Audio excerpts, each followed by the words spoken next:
동덕여대의 가해자들 강하게 처벌될 것 같습니다. 바싹 긴장하세요.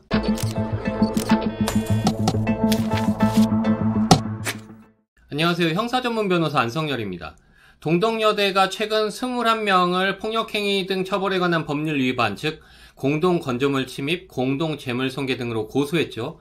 이에 대해 많은 분들이 실제로 가해자들에 대한 형사처벌은 어떤 수위로 이루어지며 이들에 대한 체포나 구속 가능성이 있는지에 대해서 궁금해하셔서 이번 영상에서 잘 정리를 해볼까 합니다. 시청 전 구독, 좋아요 꼭 부탁드리겠습니다. 저는 대학을 졸업한 지 오래됐지만 대학 측이 비민주적으로 의사결정을 한다며 집회를 했던 동덕여대 학생들의 마음이 이해 안 가는 건 아니에요. 하지만 성인이고 동덕여대의 재산 피해도 너무 큰 만큼 스스로 한 행위에 대한 법적 책임은 당연히 지는 것이 맞습니다. 우선 동덕여대가 총학생회 학생 등 21명을 서울지방경찰청에 고소했죠. 이 중 신원이 특정된 사람은 19명으로 알려졌고요. 고소장에서 적시된 혐의는 공동재물손괴, 공동건조물 침입, 공동태거 불응, 업무방해 등 6개로 알려졌습니다. 물론 고소장에 적지 않은 혐의에 대해서도 처벌이 가능합니다. 왜냐하면 경찰은 인지수사, 즉 스스로 판단했을 때 고소된 혐의 외에 다른 혐의도 인정된다면 고소장 외의 혐의를 추가할 수도 있기 때문이에요. 하지만 일단 주요 혐의인 공동재물손괴, 공동건조물 침입, 공동태거 불응, 업무방해에 대해서 우선 살펴보겠습니다. 공동재물손괴는 폭력행위 등 처벌에 관한 법률, 일명 폭처법에 규정이 되어 있어요.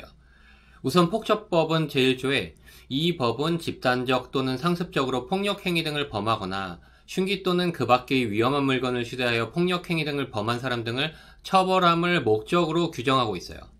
폭처법상 공동재물손괴는 2인 이상이 공동해서 타인의 재물 등을 손괴 또는 은닉, 기타 방법으로 효용을 해한 때 성립이 되는데 학교 건물 등에 락카치를 한 것, 동상 등 기물을 부순 것 등은 증거가 차고 넘치는 상황입니다. 레커칠에 대한 대법원 판결도 존재하는데요. 대법원은 레커 스프레이를 이용하여 회사 건물 외벽과 1층 벽면, 식당 계단, 천장 등 벽면에 낙서를 함으로써 이를 제거하는 데 약 341만원 상당이 들도록 한 행위는 그로 인하여 건물의 미관을 해치는 정도와 건물 이용자들의 불쾌감 및 원상 회복의 어려움 등에 비추어 위 건물의 효용을 해한 것에 해당한다고 볼 수 있다는 판결을 하였습니다. 재물손괴를 인정한 거죠. 위 판결에는 341만원의 비용이 들었음에도 재물손괴가 인정이 됐는데 당연히 50억에서 100억 사이로 추정되는 복구 비용이 들 정도로 레커치를 했다면 공동재물손괴는 성립될 가능성이 당연히 크겠죠.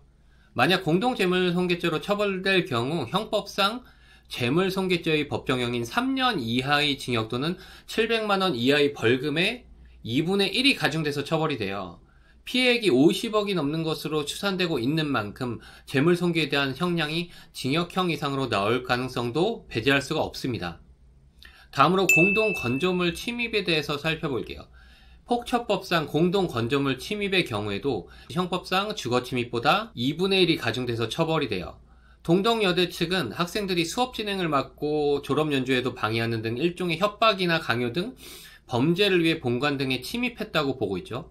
이후 본관 점거를 수차례 풀어줄 것을 학교 측이 요구를 했는데 학생들이 거부한 것을 태거 불응으로 보고 있어요. 실무에서는 보통 3회 이상 태거 요청에 불응한 경우 태거 불응으로 처벌합니다. 주거 침입에 대해서는 살짝 논란이 있을 수가 있어요. 고소된 사람들은 학생이 본관에 들어간 것이 무슨 침입이냐, 우리가 할 말이 있어서 들어간 거다, 이렇게 주장을 할 수가 있죠.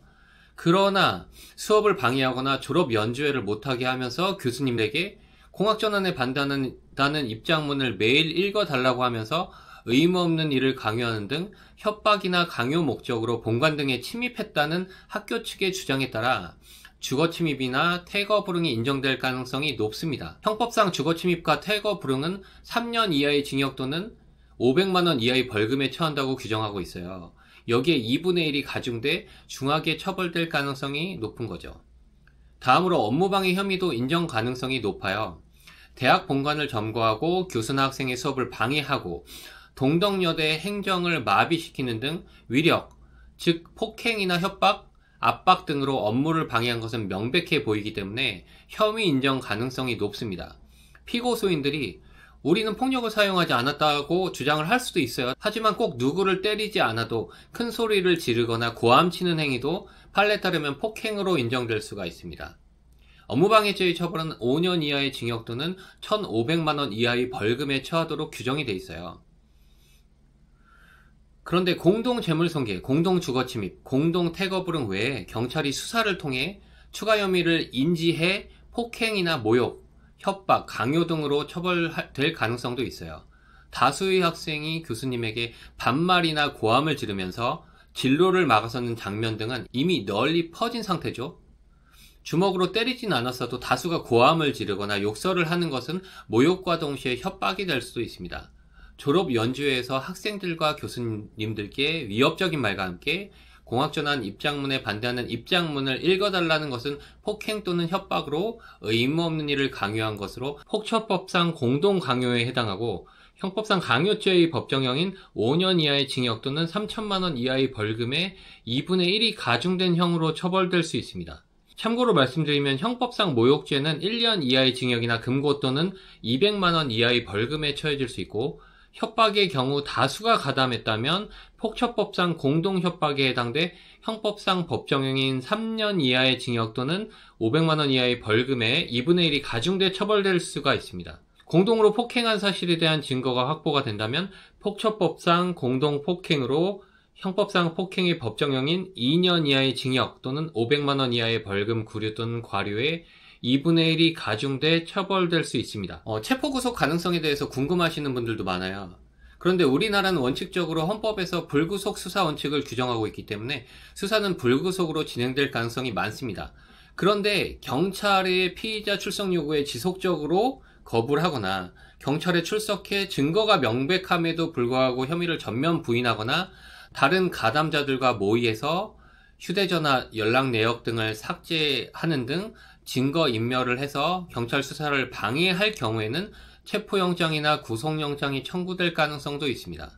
그리고 긴장해야 될 것은 고소된 사람은 21명이고 특정된 사람은 19명으로 전해지는데 수사를 통해 나머지 2명도 특정될 가능성이 당연히 있어요. 이것보다 더 긴장해야 될 건 21명 외에 다수의 가해자가 추가로 특정될 수 있다는 거죠.